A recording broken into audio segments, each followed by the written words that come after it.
From day one ನಾನು pregnant ಆದಾಗಿಂದ delivery ಆಗೋ ತನಕ ಎಲ್ಲರೂ ಹೇಳಿದ ಒಂದೇ ಮಾತು, ಆದಷ್ಟು ನಾರ್ಮಲ್ ಡೆಲಿವರಿಗೆ ಟ್ರೈ ಮಾಡು, ಸಿ ಸೆಕ್ಷನ್ ಬೇಡವೇ ಬೇಡ.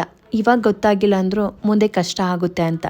ನಾನು ಸೂಪರ್ ಆ್ಯಕ್ಟಿವ್ ಆಗಿದ್ದೆ, ಎಲ್ಲ ಕೆಲಸ ಮಾಡ್ಕೊಂಡಿದ್ದೆ. ಬಟ್ ಲಾಸ್ಟ್ ಮೂಮೆಂಟಲ್ಲಿ ನಂದು ಸಿ ಸೆಕ್ಷನ್ ಮಾಡಲೇಬೇಕಾಯಿತು. ಆಯಿತು, ಆ ಮೂಮೆಂಟ್ ನನಗೆ ಕನ್ಫ್ಯೂಸ್ ಆಯಿತು, ಆದರೆ ಭಯ ಆಗಿಲ್ಲ. ಆ್ಯಂಡ್ ಆ ದಿನ ಮಾತ್ರ ನೋವಿತ್ತಷ್ಟೇ. ನೆಕ್ಸ್ಟ್ ಡೇ ಸಿಸ್ಟರ್ ಬಂದು ನೀವು ಓಡಾಡಬೇಕು ಅಂತ ಹೇಳಿದ್ರು. ನಾನು ಆರಾಮಾಗಿ ಎದ್ದು ಓಡಾಡಿದೆ ಆ್ಯಂಡ್ ನಾನು ನಾರ್ಮಲಾಗಿ ಫೀಲ್ ಮಾಡ್ತಿದ್ದೆ, ನಾರ್ಮಲಾಗಿ ಇದ್ದೆ ಕೂಡ. ಸಿ ಸೆಕ್ಷನ್ ಆದಮೇಲೆ ಫಸ್ಟ್ ವಾಕ್ ತುಂಬಾ ಕಷ್ಟ ಇರುತ್ತೆ ಅಂತ ವೀಡಿಯೋಸ್ ನೋಡಿದ್ದೆ. ಬಟ್ ನನ್ನ ಎಕ್ಸ್ಪೀರಿಯೆನ್ಸ್ ತುಂಬಾ ಡಿಫ್ರೆಂಟ್ ಆಗಿದೆ. ನನಗೆ ನಡಿಬೇಕು ಅಂತ ಹೇಳಿದಾಗ ಆರಾಮಾಗಿ ಎದ್ದು ಓಡಾಡಿದೆ. ನನಗೆ ಫೀಲ್ ಆಗ್ತಾನೇ ಇರಲಿಲ್ಲ ನನಗೆ ಸಿ ಸೆಕ್ಷನ್ ಆಗಿದೆ ಅಂತ. ಆ್ಯಂಡ್ ಯಾವುದೇ ಥರ ಸುಸ್ತು ಕೂಡ ಇರಲಿಲ್ಲ. ನಿಮ್ಮ ಡೆಲಿವರಿ ಆದಮೇಲೆ ನೀವು ಯಾವ ಥರ ಫೀಲ್ ಮಾಡಿದ್ರಿ ಕಮೆಂಟ್ ಮಾಡಿ. ಮೆಂಟಲಿ ತುಂಬ ಸ್ಟ್ರಾಂಗ್ ಆಗಿದ್ದೆ. ಸಿಸರಿನಾದರೂ ಆಗಲಿ ನಾರ್ಮಲ್ ಡೆಲಿವರಿನಾದರೂ ಆಗಲಿ ಅಂತ ನಾನು ಪ್ರಿಪೇರ್ ಇದ್ದೆ. ಸಿ ಸೆಕ್ಷನ್ ಆದಮೇಲೆ ನಾನು ಡಾಕ್ಟ್ರನ್ನ ಕೇಳಿದ್ದು ಫಸ್ಟ್ ಕ್ವಶನ್, ಹೊಟ್ಟೆಗೆ ಬಟ್ಟೆ ಅಥವಾ ಬೆಲ್ಟ್ ಹಾಕ್ಕೋಬೋದಾ ಅಂತ. ಡಾಕ್ಟ್ರು ಬೇಡ ಅಂತಂದರು. ಹೊಟ್ಟೆ ಭಾರ ಅನ್ನಿಸ್ತಿದೆ ಅಥವಾ ಲೂಸ್ ಇದೆ ಅಂತ ಅನಿಸಿದ್ರೆ ನೀನು ಹಾಕ್ಕೋಬೋದು, ಆದರೆ ಹೊಟ್ಟೆ ಕರಗಬೇಕು ಅಂತ ಹಾಕ್ಕೊಳ್ಳೋದಾದರೆ ಹಾಕ್ಕೊಳ್ಳೇಬೇಡ, 1 ಇಂಚು ಸಹ ಕರಗೋದಿಲ್ಲ ಅಂತ ಹೇಳಿದರು. ನೀವು ಯೂಸ್ ಮಾಡಿದರೆ ನಿಮ್ಮ ಎಕ್ಸ್ಪೀರಿಯೆನ್ಸ್ ಏನಂತ ಕಮೆಂಟ್ ಮಾಡಿ.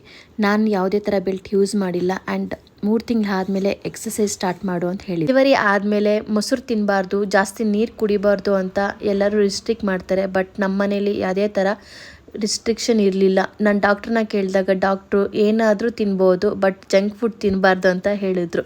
ನಮ್ಮ ಮನೇಲಿ ಅಮ್ಮ ಕೂಡ ಡಾಕ್ಟ್ರ್ ಹೇಳ್ದಂಗೆ ಕೇಳು ಅಂತ ಹೇಳಿದ್ರು.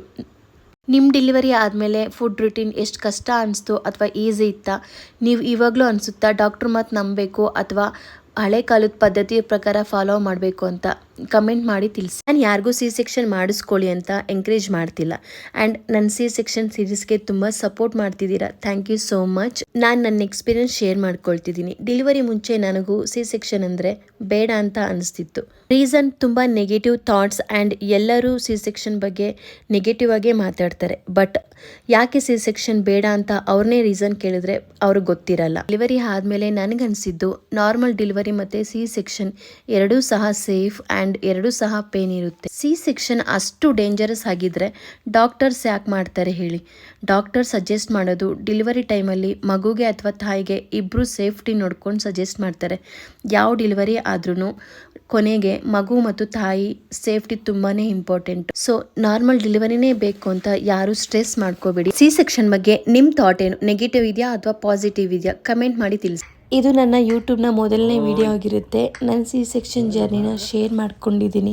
ಆ್ಯಂಡ್ ಐ ನೋ ಇದು ಪರ್ಫೆಕ್ಟ್ ಆಗಿಲ್ಲ, ಬಟ್ ಯೂಟ್ಯೂಬ್ ಜರ್ನಿ ಸ್ಟಾರ್ಟ್ ಮಾಡಬೇಕು ಅಂತ ಪರ್ಫೆಕ್ಟ್ ಆಗಿಲ್ಲ ಅಂದರೂ ಅಪ್ಲೋಡ್ ಮಾಡಿದ್ದೀನಿ. ನಿಮ್ಗೇನಾದರೂ ಯೂಸ್ ಅನಿಸಿದರೆ ಕಮೆಂಟ್ ಮಾಡಿ, ನೆಕ್ಸ್ಟ್ ಟೈಮಿಂದ ಪರ್ಫೆಕ್ಟಾಗಿ ಮಾಡ್ತೀನಿ.